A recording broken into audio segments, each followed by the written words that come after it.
काही दिवसांपूर्वी बनवलेला पेटीएम आय-पी-ओचा व्हिडिओ तुम्ही बघितलेला असेलच. आता पेटीएम पुन्हा एकदा नव्याने चर्चेमध्ये आलेलं आहे आणि एका वेगळ्या कारणासाठी.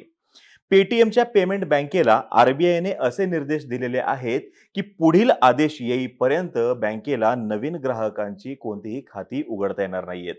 यासोबतच पेटीएमला त्यांनी त्यांचं आय-टी सिस्टीम ऑडिट करण्यासाठी third party IT audit company नियुक्त करण्याचे सुद्धा निर्देश दिलेले आहेत. आणि तुम्ही या संदर्भातल्या बातम्या आता वाचल्याही असतील आणि ऐकल्या सुद्धा असतील. आज आपण चर्चा करणार आहोत या संपूर्ण बँकेची. आर-बी-आयने पेटीएम बँकेसंदर्भात हे पाऊल का उचललं यामागच्या कारणांची आणि तुमच्या आमच्यावरती याचा नेमका काय परिणाम होऊ शकतो याची सुद्धा आपण याच्यामध्ये माहिती घेऊयात. नमस्कार, मी अरुणराज जाधव बोल व्हिडिओवरती तुम्हा सर्वांचं अगदी मनापासून स्वागत करतो. आता सर्वप्रथम आर-बी-आयने हे निर्बंध का लावलेले आहेत पेटीएमच्या पेमेंट बँकेवरती हे समजून घेऊयात.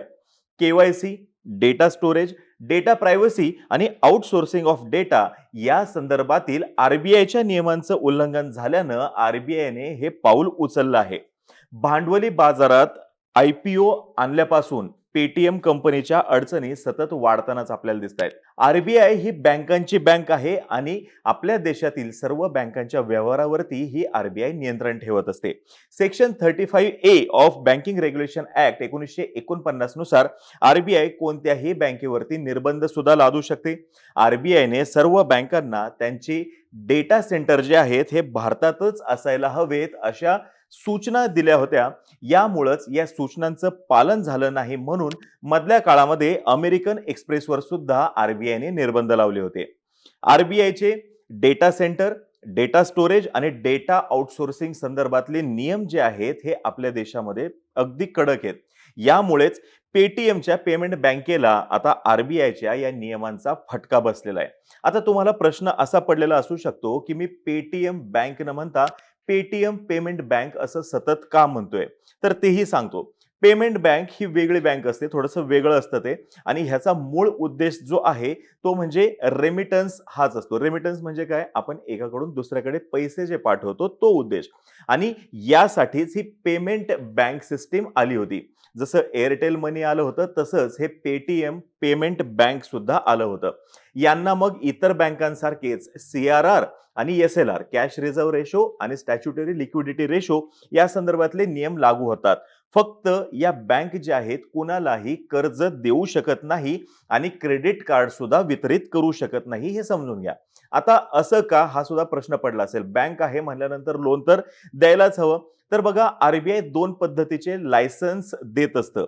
एक जे आहे ते युनिव्हर्सल बँक लायसन्स असतं आणि दुसरं जे असतं डिफरन्शिएटेड बँक लायसन्स. पेटीएमची पेमेंट बँक ही डिफरन्शिएटेड बँक लायसन्स या टाईपमध्ये येते आणि ह्या जे युनिव्हर्सल बँक लायसन्स नुसार ज्या रेग्युलर बँक आहेत त्यांच्या पद्धतीचे सर्वच्या सर्व व्यवहार करू शकत नाही. आता या केसमध्ये पेटीएमची पेमेंट बँक जी आहे ही तुम्हाला आम्हाला कर्ज देऊ शकत नाही, म्हणून ही पेमेंट बँक आहे हे समजून घ्या. आता ही बँक FD सुद्धा घेऊ शकत नाही. फिक्स डिपॉझिट जे आपण रेग्युलर बँकेमध्ये ठेवतो तसं हे FD सुद्धा घेऊ शकत नाहीत. आता अजून एक, समजा तुम्हाला तुमच्या वडिलांना पेटीएमद्वारे पेटीएमच्या या गेटवेद्वारे 1,000 रुपये पाठवायचे आहेत. मग तुम्ही वडिलांना ते पैसे पाठवले, वॉलेटवरती ट्रान्सफर करून नंतर वडिलांना पाठवले. वडिलांनी काय केलं, त्यातले 200 रुपयेच वापरले आणि 800 रुपये तसेच ठेवले. नंतर जेव्हा गरज लागेल तसे तसे आपण हे पैसे काढूत असं म्हणून त्यांनी ते ठेवलेले. म्हणजे आता थोडक्यात काय, पेटीएमच्या वॉलेटवर किंवा पेटीएमकडे हे 800 रुपये तुमचे पडून आहेत. मग अशा वेळेला पेटीएमच्या या पेमेंट बँकेवरती हे बंधन आहे, पेटीएम किंवा कोणत्याही पेमेंट बँकेवरती हे बंधन आहे आर-बी-आयचं, की त्यांनी त्यांच्याजवळ ह्या अशा रकमा ज्या असतात त्यातील 75% रक्कम ही त्यांनी गव्हर्नमेंट बॉन्डमध्येच लावायला पाहिजे, ना की इतर कुठेही. म्हणजे त्यांना जर काही याच्यातून नफा जरी कमवायचा असेल तरी देखील त्यांना ते गव्हर्नमेंट बॉन्डमध्येच पैसे लावून कमवायचं आहे. जुलै 2021 मध्ये मास्टर कार्डला सुद्धा नवीन स्थानिक ग्राहक जोडण्यास आर-बी-आयने निर्बंध लावले होते. कारण त्यांनी लोकल डेटा स्टोरेज संदर्भातले जे नॉर्म्स आहेत आरबीआयचे ते पाळले नव्हते आणि आपण त्या संदर्भातला एपिसोड सुद्धा बनवलेला आहे. यासोबतच एचडीएफसी बँकेला सुद्धा न्यू डिजिटल बँकिंग इनिशिएटिव्ह तसंच क्रेडिट कार्ड इश्यू करण्यावर सुद्धा आरबीआयने बंधने लावली होती. आता ह्याला कारण त्यांनी जे दिलं होतं ते आहे तसं सांगतो, multiple glitches in banks internet and mobile banking system. म्हणजे त्यांच्या सिस्टीममध्ये काही ना काहीतरी प्रॉब्लेम होता. आता तर हे सुद्धा म्हणजे हे सांगितलं जातंय, तज्ञ सांगतायत यातले, की एचडीएफसी बँकेला काही मोजक्याच व्यवहारांवरती किंवा मोजक्याच सेक्शनमध्ये त्यांनी निर्बंध लावलेले होते. बाकी सर्व व्यवहार एचडीएफसीचे सुरू होते. परंतु पेटीएमच्या या पेमेंट बँकेसंदर्भात आरबीआयने लावलेले जे निर्बंध आहेत ते असे आहेत, की त्यांना नवीन कोणताही ग्राहक जोडण्यास त्यांनी प्रतिबंध लावलेले आहेत. त्याच्यामुळं पेटीएमचे जे काही भविष्यातले प्लान्स असणार आहेत ते येणाऱ्या काळामध्ये गळणार आहेत. कसं ते सुद्धा सांगतो. आता पेटीएम जूनमध्ये एक ॲप्लिकेशन करणार होतं गव्हर्नमेंटकडे म्हणण्यापेक्षा आरबीआयकडं स्मॉल फायनान्स बँकसाठी. आता त्याला त्यांच्या ह्या सर्व गोष्टींमुळं खो नक्कीच बसू शकतो. कारण की आरबीआयला त्यांची नेमकी सिस्टीम कशी चालते याच्याविषयी शंका आहे आणि त्याच्यामध्ये त्यांना प्रॉब्लेम सुद्धा आहे. आता ह्याचं ऑडिट ज्यावेळेस होईल ते देखील थर्ड पार्टीकडून, त्याच्यानंतरच आरबीआय पुढील निर्णय घेणार आहे पेटीएमच्या पेमेंट बँकेसंदर्भात. 5 महिन्यांपूर्वी सुद्धा आरबीआयने पेटीएमला 1 कोटी रुपयांचा दंड ठोठावला होता, कारण की त्यांनी त्यांच्या व्यवहाराबद्दलची चुकीची माहिती सबमिट केली होती म्हणून. अजून एक महत्त्वाचा मुद्दा सांगतोय तो म्हणजे पेटीएम आयपीओ संदर्भातला. पेटीएम आयपीओ फ्लॉप गेल्यामुळं सेबीने आता आयपीओ व्हॅल्युएशन स्क्रुटिनी टाईट केलेली आहे. पेटीएमचा आयपीओ ज्यावेळेस आला त्यावेळेस आपण एपिसोड बनवला होता. असं आपण म्हणलं होतं, की त्यांनी नेमकं त्यांच्या जे व्हॅल्युएशन केलेलं आहे ते कोणत्या बेसिसवरती केलेलं आहे आणि ह्याच्यावरती चर्चा सुद्धा समाज माध्यमात होत आहेत आणि त्याच्यातूनच त्यांनी मोठ्या प्रमाणात पैसा देखील उभा केला होता. आता सेबी असं म्हणतंय, कोणत्याही नवीन जो आयपीओ घेऊन येणार आहे त्यांना जस्टिफाय द व्हॅल्युएशन. याच्यामुळं आता होणार काय? तर ओयो सारख्या जी कंपनी आहे ओयो हॉटेल्स त्यांचा आयपीओ डिले होणार आहे आणि एकंदरीत पेटीएम आयपीओ म्हणा, झोमॅटोचा आयपीओ म्हणा हे फेल गेल्यामुळं एलआयसीचा आयपीओ सुद्धा मार्केटमध्ये यायला लेट होतोय. अजून एक महत्त्वाची गोष्ट सांगतोय ती म्हणजे ज्यांनी कोणी पेटीएमचा आयपीओ घेतला असेल त्यांच्यासाठी 4 महिन्यामध्ये पेटीएम इश्यू प्राइस होती ₹2150.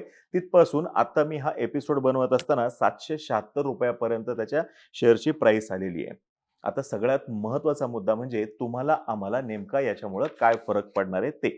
आता बघा, बाकीचे जे पेमेंट गेटवे आपण वापरतो, Google म्हणा किंवा इतर कोणतंही, डायरेक्ट अकाउंटवरती ट्रान्सफर होतात त्या व्यक्तीच्या, तुम्हाला तुमच्या बँकेचा देखील मेसेज येतो. पेटीएमच्या बाबतीमध्ये होतं काय, हे वॉलेट टाइप काम करतं. तुम्हाला तुमच्या बँक अकाउंटवरून पेटीएम वॉलेटवरती पैसे पाठवायचे आहेत आणि तिथून मग दुसऱ्याच्या वॉलेटवरती पैसे जातात, अशा पद्धतीने ते काम करतं. म्हणजे काय, तुम्हाला त्यातले जेवढे वापरायचे तेवढे तुम्ही वापरू शकता. असं त्यांचं ते वेगळ्या पद्धतीचं काम चालतं. त्याच्यामुळे येणाऱ्या काळामध्ये तुम्हाला तुमच्या या वॉलेटवरून पूर्ण पैसे काढायचे आहेत का नाही हे तुमचं तुम्ही ठरवा आणि ठेवायचे जरी असतील तरी सुद्धा तुमचं तुम्ही ठरवा. परंतु येणाऱ्या काळामध्ये पेटीएम संदर्भातल्या ज्या कोणत्या बातम्या असतील आणि तुमचं जर का त्या ठिकाणी वॉलेट असेल, पेटीएमचं वॉलेट असेल, तुमच्या मोबाईलमध्ये तुम्ही पेटीएम वापरत असाल तर व्यवस्थित लक्ष ठेवायला काही हरकत नाहीये, जेणेकरून तुम्हाला कोणत्याही पद्धतीचं नुकसान व्हायला नको म्हणून. तर तुम्हाला आपली आजची माहिती कशी वाटली हे खाली कमेंट बॉक्समध्ये नक्की सांगा. या संदर्भातलं तुमच्यापाशी अजून काही माहिती असेल, काही अनुभव असेल तर तो सुद्धा खाली तुम्ही शेअर करायला काही हरकत नाही. तोपर्यंत बोलभिडू या आपल्या YouTube चॅनलचे सर्व व्हिडिओज लाईक करा. आम्हा सर्वांचे व्हिडिओ जास्तीत जास्त लोकांपर्यंत पोहोचवा सुद्धा आणि चॅनलला सबस्क्राईब करायला तेवढं विसरू नका. धन्यवाद.